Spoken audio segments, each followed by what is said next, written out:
Here, hold on. Oh, there I am. Okay, hi. Well, welcome back everyone to the Ayn Rand Institute's online reading group where we're discussing Anthem, Ayn Rand's book Anthem. My name is Aaron Smith and I'll be joined in a moment by my colleague Agustina Vergara-Cid. And just to say a few words about these sessions, this is the third in a series of 4 sessions we're doing on Anthem, and we're offering the reading group because, partly because we know a lot of you are already at home, including many students and teachers. You're at home looking for online content, given the current pandemic. And so here we are, and hope you'll find this session interesting. Want to let you also know that we're doing a reading group also on Ayn Rand's novel, The Fountainhead. So it's also on Fridays, so it's today. It occurs about an hour, exactly 1 hour after this session ends. So that's noon Pacific. Also want to remind everyone that we're broadcasting this session live on Zoom, Facebook, and YouTube and Periscope. But if you want to participate in the live discussion, you'll need to do it through Zoom. So you register on Zoom and you can click on the Q&A module at the bottom of the tray on your Zoom screen. So this is, see here, I'm sharing. I'm still sharing my screen here so you can see that. So that's courses.aynrand.org/webinars/Anthem. So you click there to register and you can join on Zoom if you're not already. That'll allow you to participate. Also want to let you know that we are recording these sessions, so you can start back at the beginning if you want, or watch these at another time, and follow the same link, the one that's on the screen, and you can find the previous sessions there and watch them later or watch them in class. If you like these sessions and you get some value out of it, whether you're a teacher or a student or just someone who is interested in Ayn Rand, feel free to share the link and with anyone who you think might be interested in. We'd love to have them watch. If you're interested in Ayn Rand more generally in her ideas or her novels or works or even life, you can download the Ayn Rand University app and unlock lots of free content. So the app's available for Android and Apple. There are lecture courses, articles, all sorts of material on there. So it's free.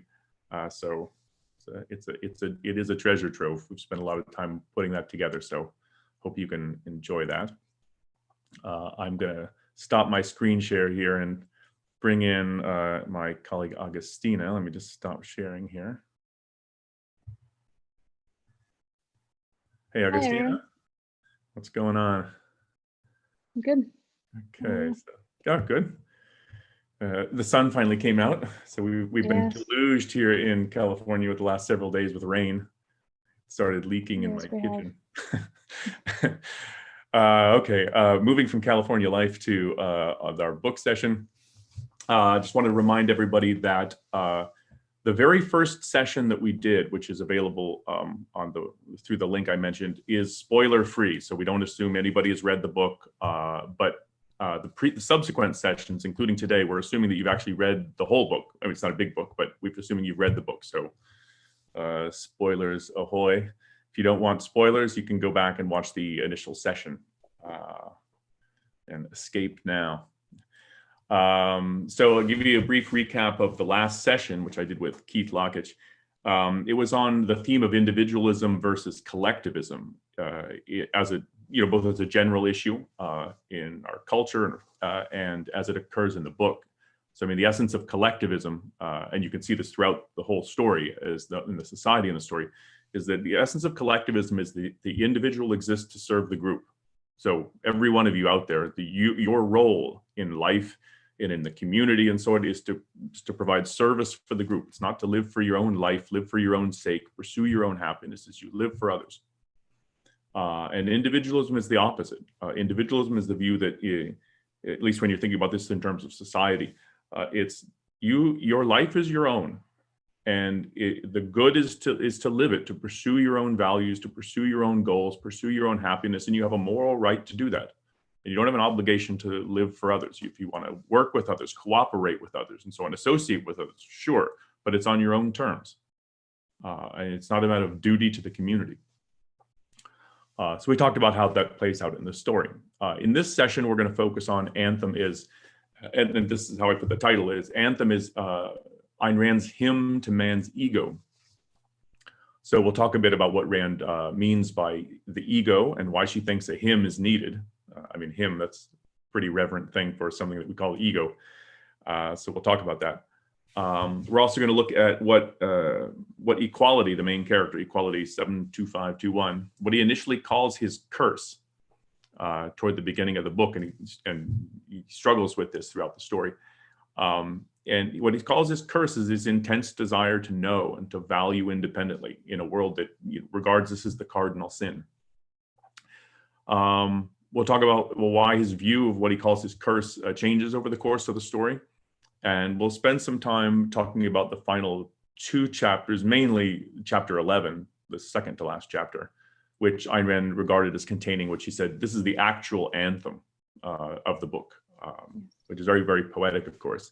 And Augustine is going to be saying some things about that. Okay, so let's get going. And we will talk about liberty too. And liberty, that's right. Yeah, and Yes. You're going to talk about liberty. Yeah. Yeah, you got to love liberty. Yeah, it's one of my favorites. Do you have anything you want to add to the kind of the opening remarks before we get started? No, I think you covered all of it. Cool. I did it. Okay, so what does Ayn Rand mean by the ego? And why does she think a hymn to man's ego is necessary? I mean, I think well, just to say this, ego is just Latin for I. So if you say I went to the store, ego is the word you use, it just means I. But the concept of ego, I think in our own culture, it refers to the self, but the conventional way in which I think people think about ego, right? Ego is the enemy. He's got a big ego. Don't let your ego get in the way, right? The ego is often thought about as the source of what's bad or negative or in some sense off-putting, blameworthy about you. And I think most people take it for granted, at least we're supposed to take it for granted, that the greatest kind of moral act that you can engage in really is to live for others, not for yourself, not to prioritize yourself or live for your own sake, but to live for others. And that's certainly the way in which the whole society in Anthem is structured. Only in Anthem, they hold that view all the way down to every aspect. Literally, ego is the enemy. To follow one's ego is the essence of evil in the story. And Rand wants you to rethink this. So she's challenging that whole view of that very negative aspect toward the ego. So what is the ego? What is your self or your I?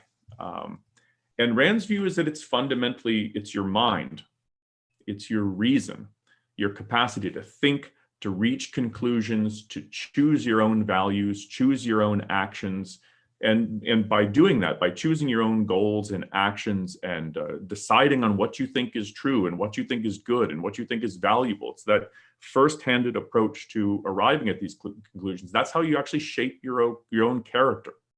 You shape your soul, so to speak, and we don't mean anything religious by that, but it's your character. So it's both. So the self or the I or the ego, it's both your capacity to think and to value. Both of these are functions of the ego or of the self.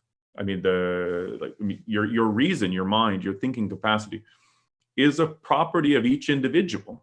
Like there's no collective brain doing the thinking. It's every individual has to choose to do that for themselves. And the opposite of that is what? It's not to adhere to a collective mind. It's to listen to others. It's to, listen to others, not that right way to put it. It's to allow other people's values, other people's conclusions, other people's view of what's true and good to be a substitute for your own. You let other people's conclusions stand in for your own judgment. And that's the essence of being first-handed, or that's the essence of being second-handed. You allow other people's to kind of populate your mind with all the conclusions. Well, so we can talk more about that. later as we go on. But Rand's view is that the ego or the self is actually the fountainhead of what's good, not about what's bad about you.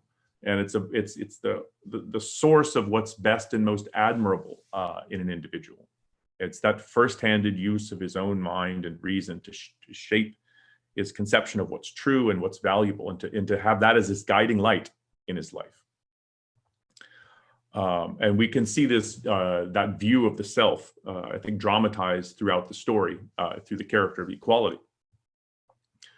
Because what he calls his curse, in chapter 1, I think you can put it as his intellectual independence. I mean, since he was a child, he gets in fights with people. He doesn't listen to his teachers. He kind of breaks the rules, and not because he's a rebel. Well, of course, as a child, you just sort of kind of chafe at orders, and there is a sense in which any kind of more independent-minded person, or more someone who has got their own view, I like this and I don't like that, and I think this is true and I don't think that is true. If you have any kind of sense of self-assertion, I think you're going to chafe and bristle at the kind of world that he lives in. Yeah. I mean, we all went to school, right? Right, Augustina? Yep, we all did. And it's also noteworthy that equality doesn't break, like you said, he doesn't break the rules because he's just a rebel, for the sake of breaking the rules. He breaks the rules because he can, and in the beginning of the book, he thinks he's wrong, of course, but then his thinking evolves. But he does it because the rules, these oppressive rules, get in the way of him achieving his goals. And that's something that he starts, figuring out as he evolves in the book, right? Yeah, and and it's and the very first scene of the book, of course, is he's already broken a lot of rules, and now he's found the tunnel, and he's writing on his own, and he's already operating more independently. The question, one of the questions he has to grapple with throughout the book is, how do you think about what it is you're doing? Because he frames it as this is a sin, this is evil, and so on. But there's a sense in which he doesn't think it's a sin, and he doesn't think it's evil, but he doesn't have any other ways of thinking about that. I mean, you can, and you can think about his curse as it's his intellectual independence. And intellectual doesn't mean he's just brainy, but it's the independence in the way he uses his mind. He thinks for himself, not just about what's true, but about what's good and about what's valuable. And importantly, he doesn't subordinate his understanding to anyone or anything. And I think that's a super important thing for every individual to have. I mean, you remember middle school and high school, Augustina? I mean, come on. I mean, there's so much, I don't know. I think my friends growing up, I weren't so much the sort of peer pressure types. I don't think I gravitated to people like that, but I don't think I got a whole lot of that. But there's a lot of conformity, or at least things you would perceive as conformity, and there's a lot of cliques in school and so on. And it's just, you have to find your own sense of, not like, I'm going to do the opposite of whatever they do, the conventional people do, but it's more like, but who am I, and like, what's important to me? Exactly. And there's this misunderstanding of what it means. And you have written about this, Aaron, in the past. There's this misunderstanding of what it means to be an individualist, let's say, right? There's this conception like doing the opposite of what everyone does. That's what it means, and that's not what it means. What it means is like thinking for yourself and reaching your own conclusions and judging for yourself, right? Yeah. It's not about just being rebellious for the sake of being rebellious, or it's just thinking for yourself. I think that's one of the key aspects. Yeah, no, I agree, and because it's how you don't have any other way of doing it. Well, you have two ways of doing it. You either think for yourself, you reach your own conclusions about what you think is true and what you think is good and valuable and so on, or you let other people's opinions just sort of kind of come in, and you don't do your own thinking. It's all secondhand. Exactly. They're all borrowed. Yeah, you don't judge those things that come to you, and they might be right, but they might not be right, or they might be partially right. Yeah, no, that's a good point to bring in. It's not that it's not that you can't learn from others. I mean, obviously you better learn from others. if your teachers are here, you know, you learn from others. No, but no, there's a ton you have to learn from others. That's the way it is. But you have to judge what it is you're being taught, and you have to think, do I think this is true? And you only know as much as you really understand that it's true, as opposed to just taking everything on faith or because somebody's an alleged authority. So it's allowing, it's having that first-handed approach to using your mind. And what you get in the story is over the course of the story, because equality is thinking independently and as a result choosing his actions and choices independently, what he winds up forming are very personal conclusions and personal values. So these are things he knows for himself, and he himself thinks is important or good, irrespective of what anyone else thinks. So like Augustina, you were saying earlier that he, you know, when he was in school, you know, he said, we did not listen to the history of all, he didn't like, what did he say? We did not listen well to the history of all the councils and all the leaders of the past, and we found this totally boring. But he says, but we love the science of things. So they had some sort of, I mean, it's a very primitive society, but they had some sort of science classes or whatever, where you learn about the candle. But nonetheless, it's like, he was like, oh, this is how you come to understand things, like how things work. And he became really kind of passionate about that. Too passionate for the society. He's asking too many questions and they're telling him, shut up. And at the council, for example, we've discovered all truths and there's nothing more to discover, nothing more to learn.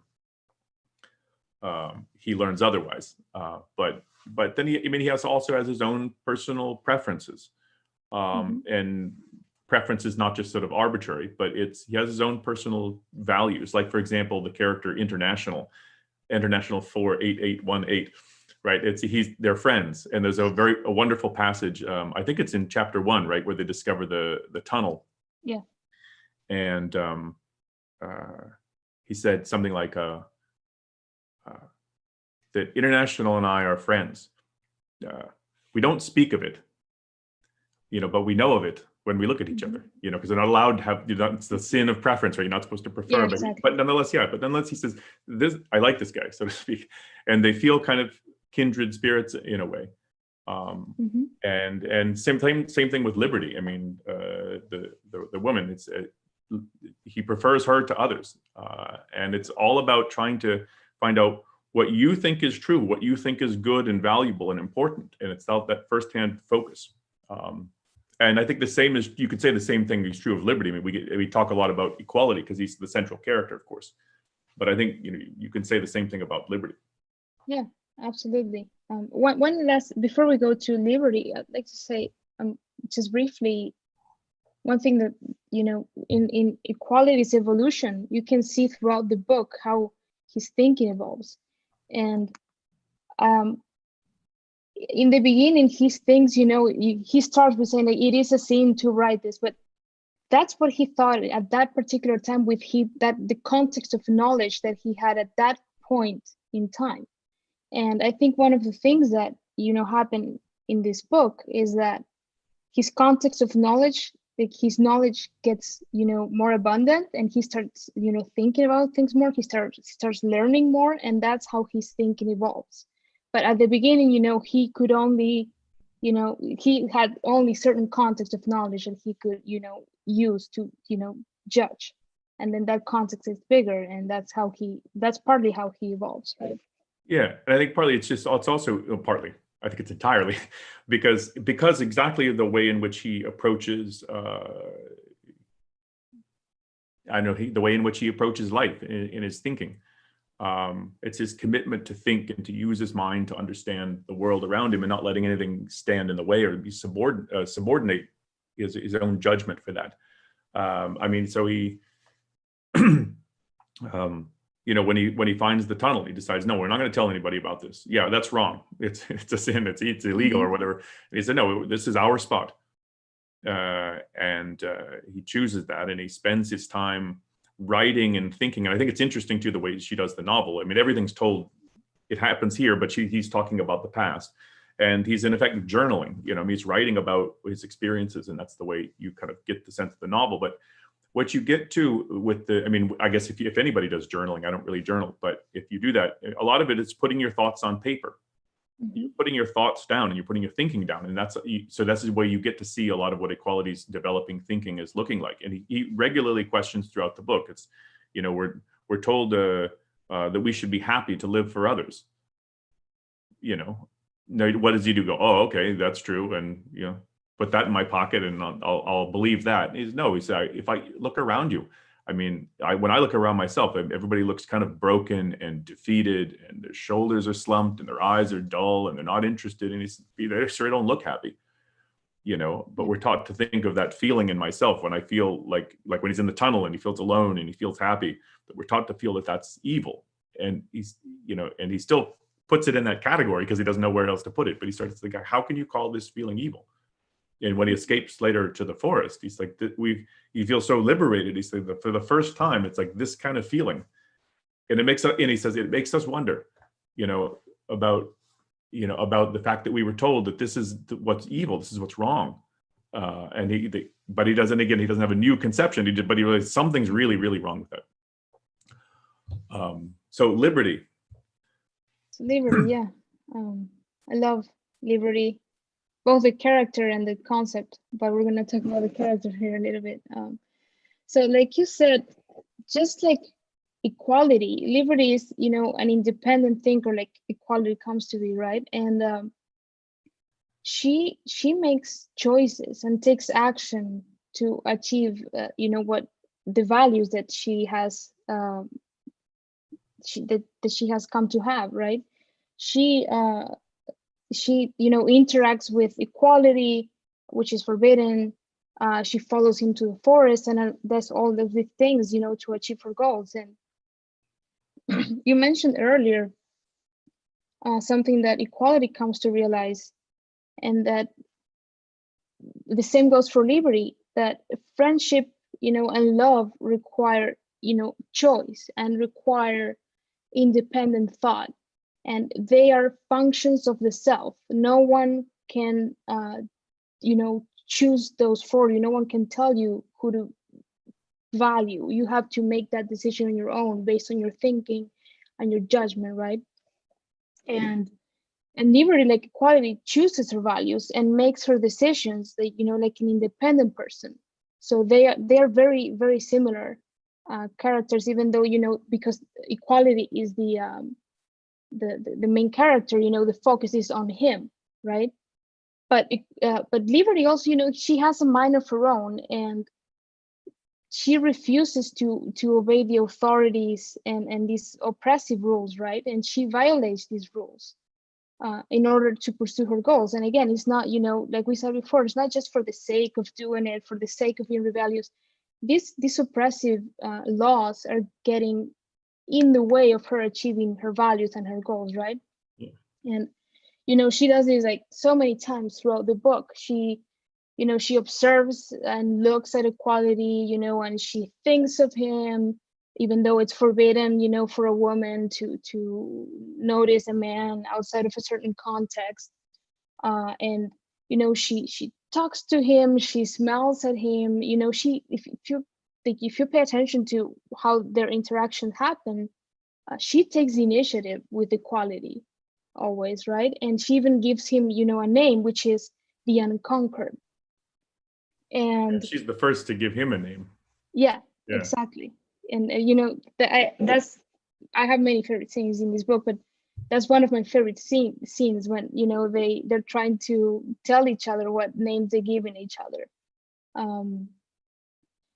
But and it's relevant too. I mean, in the story, I mean, what's her name? What's it?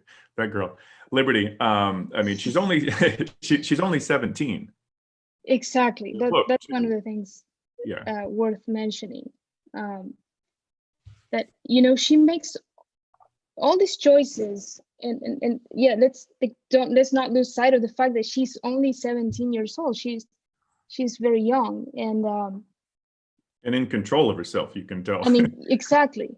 And like I was saying, like liberty gives equality the name the Unconquered. And I think the reason why she gives him this name is because she admires equality for his, unbroken spirit. that he has not let these oppressive rules and this oppressive society break his spirit.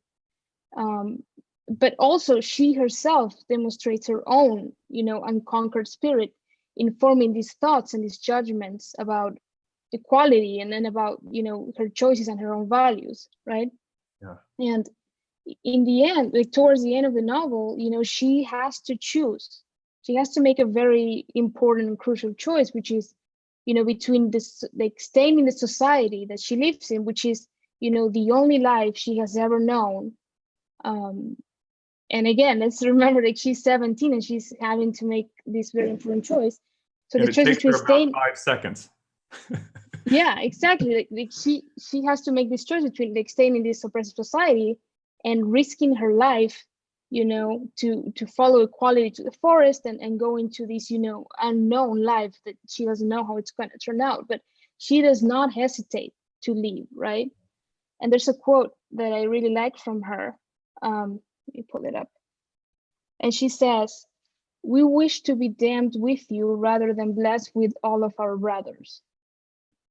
And I like that quote a lot. And I think that liberty, embodies one of the things that Ayn Rand wants to get across in this book, right? That independent persons form values of their own and think for themselves. And because she thinks for herself, like because liberty thinks for herself, she values for herself as well. Yeah, and I think it's also go ahead. Yeah, it's also the root. Ahead. It's also the root of their sense of self, their sense of who they are, and it's also, I think, the root of self-esteem. And they have self-esteem. They really are. Yeah. My life is important, and I'm good, and not just for some frivolous reason. Yeah. Yeah, and she knows what she wants, and she goes after it, and she does not let, like most of the people around her, she does not let society get like control of her and replace her own judgment. And I think these are some of the reasons why she's a heroine in the book. Yeah. Let's talk about chapter 11. Because chapter 11, it's almost a poem, in effect, or it's maybe not a poem, but it's very poetic, and it's what Ayn Rand called this is the real anthem of the book. So the book is a build-up to, in effect, the grasp of the points that equality makes there, and this is the hymn, so to speak. I mean, when we think of a hymn, that's tones of something sacred, something for which you should feel some kind of reverence, and you wanted to talk about that, and I'll chime in here and there, and we'll get some material out here. Yeah. So, chapter 11 begins by equality writing, "I am, I think, I will," which is, I think, a very big contrast with how the book begins, which is, he writes, "It is a sin to write this." And equality, finally discovers this lost word that is more than a word. It's actually an idea for which, remember the scene where the signs of the pirate, was burned at the stake for, right? And this vocabulary that he uses, "I am, I think, I will," I think shows that he now understands and has acquired the vocabulary of freedom in a way, right? And I think these words, like the way this chapter opens, carry the meaning and power of his liberation from this oppressive society, virtually from slavery, right? In both physical form and intellectual or spiritual, in an intellectual or spiritual way as well, right? Yeah. And I think also, one of the purposes of this chapter is to explain what the alternative is to all these events that we have seen so far. We've seen throughout the book that the subordination of the individual to the group, so collectivism, leads to the destruction of the human soul. And now is where Rand presents through equality's findings an explanation of what the alternative to that morality looks like, right? Yeah. What the alternative is, because she presents here, Ayn Rand presents here through, equality, a new moral code of its own, right? Which is the opposite and the alternative to this other oppressive code that is present in equality society, right? And what do you think is, what do you take to be the kind of how would you summarize something like the essence of the message of like what he's come to grasp, Yeah. So this chapter it's short but it's my favorite chapter because it has so much in it, and so he discovers this new moral code, right? So equality had been searching for like a meaning in life, right? And now he discovers, like he says, I believe in the first or second page of the chapter, he says he discovers that he is the meaning, and he wanted a warrant for existing, but now he realizes he doesn't need a warrant. He can live for his own sake, right? He has a right to his own life, and he doesn't need to be granted, permission from anyone else, right? And he realizes that his mind, and only his mind, is what can think, and no one can think for him, right? Also, one of the main aspects is that he discovers that happiness is possible to him here on earth, meaning, and I believe he puts it that way, here on earth. And he doesn't need to justify that happiness to others. His happiness is an end, in itself. And I think the way he puts it is it's its own goal and it's its own purpose. Yeah, I think if you put that just in philosophical terms, I mean, it's just to step for just a second in part outside of that chapter. I mean, it's Rand's view is that, and what she's trying to express here is that, and express as well, but it's that every one of you, so every individual, you have the right to live for your own sake. That you don't need a justification, somebody's approval, somebody's warrant, as she puts it, like here you can now live, or you don't need permission. You don't need to, there's nothing, your life is an end in itself. And what that means is it's not the means to some other goal. Exactly. So you what do I, 47? So I got another maybe 40 years to live. I don't need approval. And there's nothing higher above that. I don't need to think, well, I can pursue my own goals or my own happiness only if somebody approves or somebody says it's okay, or I do these things. That there's nothing higher and above the pursuit of one's own happiness and the achievement of one's happiness. You don't have to justify it by saying, oh, well, I'm going to be happy so that I can serve the community. It's an end in itself. And when at the beginning of the chapter, the chapter before, he discovers the word I, in these books. And he has to get, that's what that means. And I think that's when the final integrations he puts together, and that's what I've been struggling with the whole time. And because the opposite view is, no, your happiness is not an end in itself. You need a justification to live. And the justification, as we're often presented, and it's presented in the novel, is that, if you're living for others, then it's okay to live. But it's as long as you're living for others. And I think there's that real sense of when he reflects on himself and this new way of thinking about his self and I, and he looks back on the whole doctrine that he's been taught, like that the group is everything, the individual is nothing, and he can come to see this as just deeply, deeply wrong. And this is Ayn Rand's own journey and her own thinking.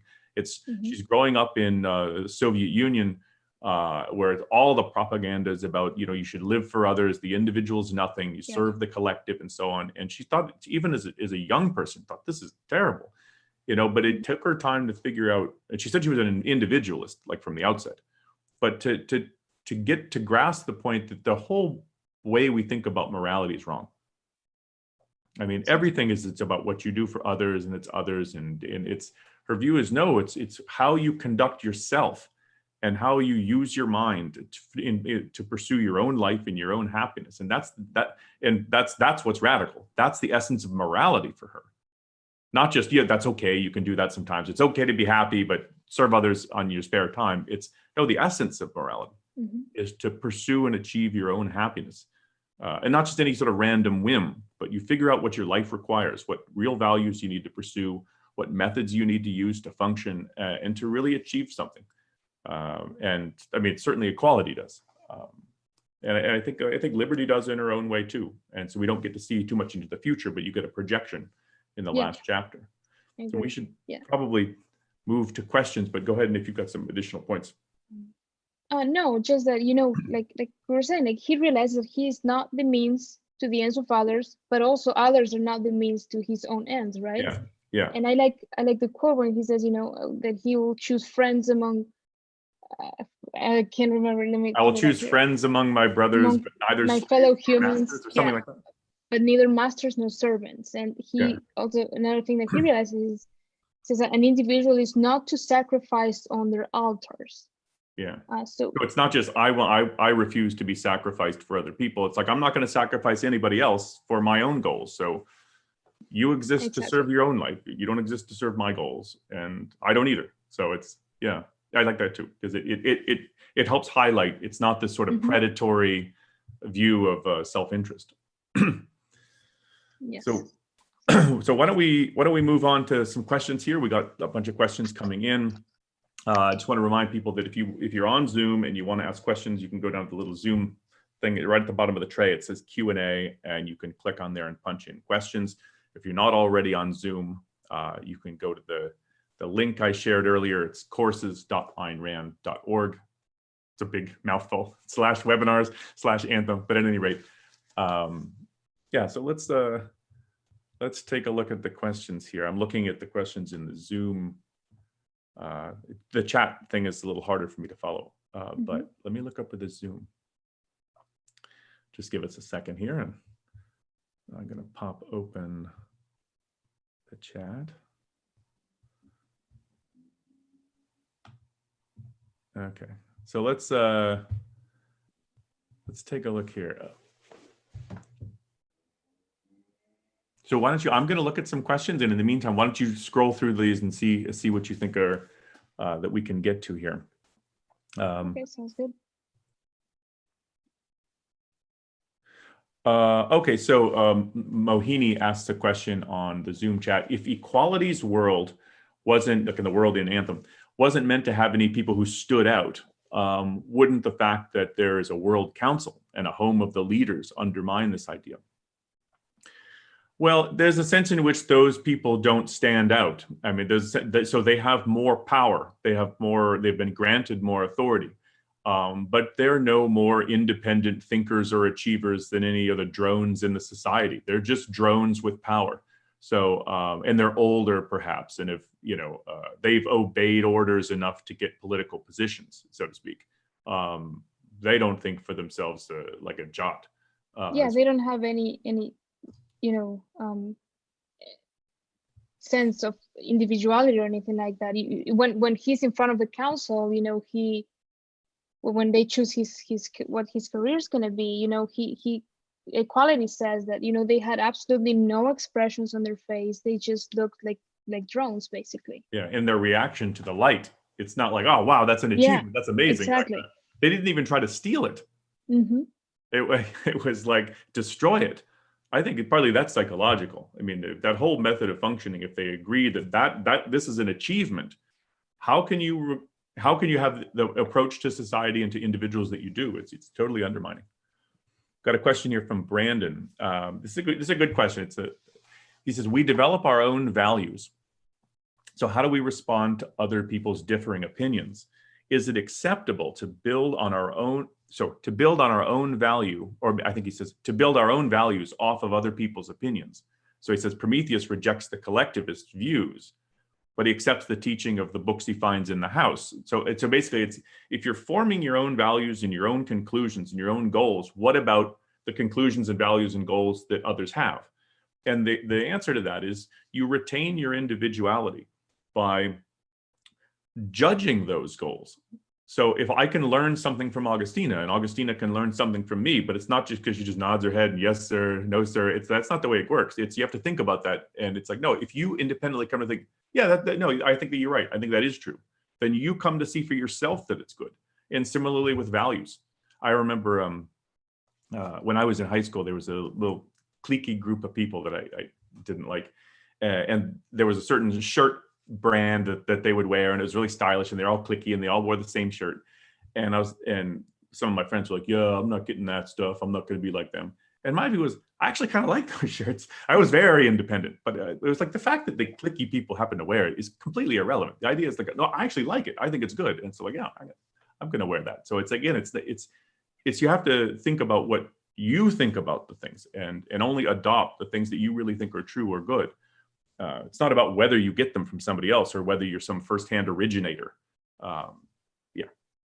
Yeah, and I wanted to add to that something that I think it's important to clarify in this session is that what Rand is trying to do here, she's not trying to say that living in a society is wrong or that it goes against achieving your happiness. That's not what she's saying. Actually, what living in a society is very, very valuable for people. And, one of the main things that you get from a society is, you get to trade and acquire knowledge from others, and build on that knowledge. And, but, as long as a society doesn't lose sight of the individual and the fact that an individual is an end on itself, which is radically different from what the society in Anthem looks like, right? Yeah. And let me grab a question here by Steve. It's kind of related to that a bit. He says, it seems to me that there's a greater respect in our society for thinking for yourself than there is for acting for your own benefit. Do you think this is true? If so, why would this be? Absolutely. I mean, I think it's definitely true, because you often hear that. My parents, at least, often told me to think for myself. I mean, that was don't just accept something because somebody told you. They didn't say that about religion, but yeah, there is a general acknowledgement that you ought to think for yourself, but to act for your own benefit is to be selfish. But Rand's view is thinking for yourself is selfish. And so there's something wrong with the way we think about selfishness. Her view of selfishness is it's a self-directed, self-focused life. And I mean, thinking is something the self does. It's something you have to do, you choose to do, and it's selfish in motive. I want to understand. I want to know what's true. I want to figure things out so that I can have the knowledge I need to navigate the world, to deal with life. And so it's very self-interested. It's deeply self-interested. And the idea that you would think for yourself, come to your own conclusions, but Jesus, don't act on it. Don't live in accordance with your own values or happiness. Don't do that. That's not moral. She thinks that's really wrong. Her view is it is moral, and you shouldn't have that sort of dichotomy, that split. I agree with that. So you want to answer Michelle's question? That's about liberty. Oh, what is your response to the claim that the character of liberty goes against the ideas of feminism, such as her depiction of doing the biddings of equality? So I take the question as being like, it shows her kind of like as kind of submissive and just blindly following him, following the man or something like that. Like I said before, I don't think that is the case at all. I think she's an independent thinker. And like I said, if you think about it, she's the one that initiates the action with him, all the action that goes on between them. And she independently decides to follow him. I mean, and that, like I said, like shows a lot of bravery and self-esteem and the fact that she really wants to pursue these goals, because it would have been so easy for her to just stay where she was, stay in that society that she knows, instead of just literally risking her life and going for the unknown. But she decides independently she does not want to do that. Remember, she follows him to the forest. He doesn't say follow me. She does it independently, right? Yeah. So I think and she doesn't even know whether he's going to want to. I mean, they have a kind of a bond, but they've met a number of times at the hedge. And that's basically all they have. And she's been told that, that people who enter the forest die. Yep. So, I mean, so I think she's enormously independent. I think what you get, and I mean, everybody asks this when they read Anthem. Everybody asks this. It's super common. So it's not weird that somebody would have a question like this. It's perfectly normal. Absolutely. But what she's dramatizing and trying to present in literary form is the enormous admiration that liberty has for equality, and I think ought to have. And think about too is like, but challenge this sort of view that she's just does his bidding. I don't think it's at all true that if he says, yeah, go back and live with the other people, that she would just do it. Or jump off a bridge, or don't think for yourself, just listen to whatever I say and don't use your own mind to judge it. She'd tell him where to go. So she has her own mind. And so it's, I think a lot of this is symbolic. It's symbolic is maybe not quite the word. It's a way to try to dramatize the admiration and I think real reverence that she feels to him. But it's not just she'll do whatever he says. So we got a question from Anna. How can we teach children to value ego or their self in a society that's constantly opposing it? In an interview, Ayn Rand said that the Montessori method was an option. Do you agree? Well, I'm not a specialist in education. I know some things about Montessori method in the way in which it teaches a child independence and I think firsthand thinking. So, I mean, you can look into that yourself, but Ayn Rand thought very highly of the Montessori method. Not that it's perfect or something, but it thought very highly of the basic orientation of it. But how do you teach children to value themselves in a society? Don't push them to. So first of all, you need to allow them some independence. I don't mean free reign, do whatever they want, but you need to allow them some independence so that they can start to form their own personal values and their own ideas. And you have to guide some of that, of course. I mean, you're a parent, but and don't push them to, compromise in ways that, compromise is not the right word. Don't push them to subordinate their own real goals and things to society or to other people. It's okay to pursue your own goals and values. And as they grow up and they start to mature, they have to start to figure out, which goals really are worth pursuing. I mean, it's not that a kid knows exactly what they're doing, but as people start growing up, and like I said, there's middle schoolers and high schoolers, you start to you're moving toward adulthood, and you start becoming more aware that, look, I'm much more independent. That's why the way teenage years, I think everybody goes crazy, partly because they're becoming much more independent. They start thinking, no, I don't have to just agree and obey everything. It's like I did when I was little. It was, no, I'm starting to come into my own here a bit. And I have my own views and I have to think about what's worth pursuing and what's really worth believing. And in the process of that, you have to be able to foster that process, that independent, first-handed approach. You don't always have to agree with what your kids think, but let them think firsthand. I think they'll come to value themselves.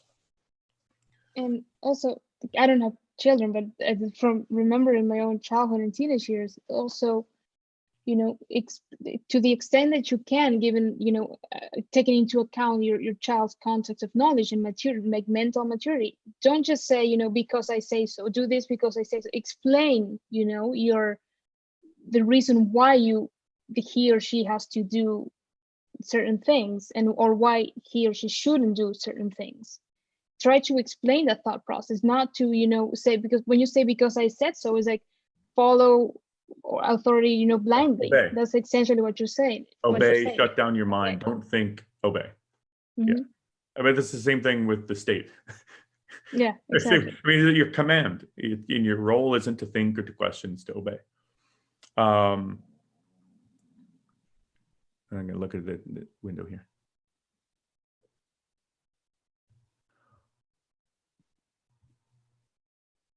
So I'm looking at a question from Brandon. This is another question about liberty. He says that, again, this is another question that she says she displays servility. Again, I don't think that's the right way to think about it.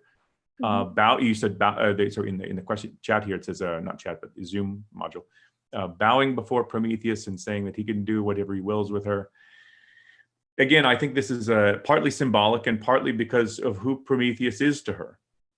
I mean, what Prometheus will do to her is love her, protect her, value her, admire her. And it's a kind of,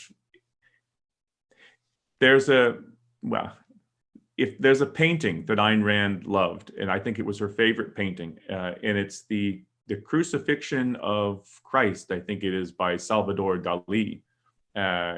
And she thinks, and if you can Google that if you want, and Ayn Rand's view is, this is how I think, this is how I feel, put it that way. And you can take a look at that and see what you think. Let's see here. I didn't really look much in the chat. I was looking at the other questions. You want to take a look in the chat and see if there's something? I'm going to scroll a bit through the questions. Remember, we have the questions that were submitted earlier too. Is there a particular one you want to address? Let me take a look. Okay, so Renee asks a question. You can check there. I'll look in the Zoom. He said, thanks for the discussion. I'm a high school senior who's submitting an essay this year for the contest. Okay, cool. That's good.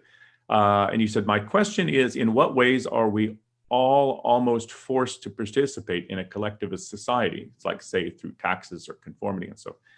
Well, yeah, I mean, there are ways in which one has to, in one's own actions, let's say pay your taxes or obey certain laws that you think are, I mean, the rule of law is great. I mean, Rand's view is that the government is a super necessary feature for a social, for living together. But there are certain things that I think are definitely wrong, certain kind of laws that are wrong or inappropriate in ways that invade on your own rights and so on. But in many cases, you just have to comply with them because the government has the guns and you're going to go to jail. So in some cases, there are actions that one has to take which aren't in your own interests. On the other hand, the essence of it is to not subordinate your mind to it, to say, well, I guess this is how we should live, and give up your own judgment about what you think is true or what you think is right. And that way you can retain your autonomy as a person, as a thinker. Because I mean, even there's a sense in which even a slave, an actual slave, retains a certain amount of autonomy, in the sense that if he thinks this is wrong, he thinks the fact that he's being made a slave is wrong. He thinks his slave owner is in the wrong, and that he has the right to live for his own life, and that he is a value no matter what other people tell him. There's a sense in which he can retain a kind of his own soul, even in that crushing kind of environment. And I think this is similar to what Anthem has to go through. And I mean, wouldn't put our current state of the culture, bad as it is, I wouldn't put that as anyway. It's a kind of crushing kind of environment, but it's one in which there's so many pressures to conform and obey and serve the group and not pursue your own interests.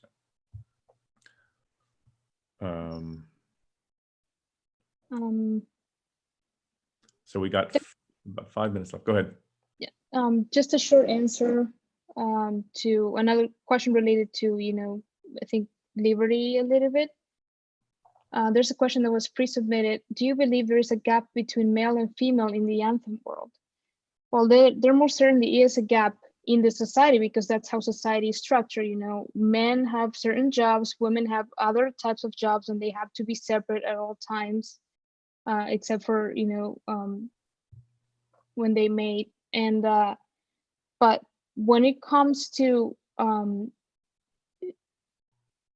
Rand's exploration of the character of liberty, I don't think there is a gap between liberty and equality. The only difference there, I mean, like we've been saying, like they're both independent thinkers. They share a lot of qualities, and the only difference is that the main character is equality, and the focus is on him, and the focus is not on liberty as much. I mean, if we got to see a little bit more of what liberty does, we will get more from her. But in that sense, there is no gap. But in the society of Anthem, yes, there is a gap, a difference between male and female. Yeah, and I think take another question from Nancy. She says she read Anthem for the first time a couple of months ago, and she has a concern about the ending of the book. She said, in the end, our two protagonists don't find another community of other people with the same opinions as people do in the book Fahrenheit 451. But they seem to live totally alone. So does Ayn Rand equate individuality with loneliness? No. I mean, two things, one about the issue, one about the book. In the last chapter, he says, he said, when I shall have read all the books and learned my new way, when my home will be ready and my earth tilled, I shall steal one day for the last time into the cursed city of my birth. I shall call to me my friend who has no name, save International 48818, and all those like him. Fraternity, etc., who cries without reason, solidarity, who calls for help in the night, and a few others. I shall call to me all the men and the women whose spirit has not been killed within them and who suffer under the yoke of their brothers. They will follow me, and I shall lead them to my fortress. And here, in this uncharted wilderness, I and they, my chosen friends, my fellow builders, shall write the first chapter in the new history of man. So it's a discussion of a rebuilding. And when he talks about, that Gaia, what liberty he calls liberty, is pregnant with his first child, and it's like they're building anew. So it's not like they're going to live as hermits or something. But I mean, as a matter of fact, that's how they wound up in the story, because they're the first people to. And for all we know, there could be others out there. There could be others. Sorry, coffee time. That they simply haven't found yet. But yeah, and no, not individuality with loneliness. Individuality is primarily the way in which you orient yourself toward your thinking and toward your valuing and toward the way you conduct yourself. It's not about being alone, per se. Oh, we got 3 minutes left. Go ahead. Yes. Maybe we should. No, I was just gonna add something really brief to that. It's like we were discussing before. There are she's not trying to say that living in a society or living with others is wrong or in any kind of way. It's just that it actually living in a society is really beneficial for individuals for many reasons. I've said a couple before, but got a question from Caitlin. I don't quite understand why the title of the book is called Anthem. Is there any significance? Yeah, when you think about an anthem, you think about the national anthem, right? It's something you stand for. At least you used to put your hand on your heart. I mean, we did this in school when we were kids, but it's something that one ought to. It's expressing something reverent. That you should feel some kind of reverence for, and I think also a kind of a dedication toward a commitment. And I think I think that's what the purpose of it was. You every morning in class you'd stand up. They don't do that anymore, I don't think, but maybe it's somewhere. You'd say the national anthem, and it was the idea that you rededicate yourself, to something noble. And I think this is part of what this anthem means. But the anthem here isn't to the United States of America or whatever. Or to my country. It's to the self, man's ego, so to speak. That's my response to that.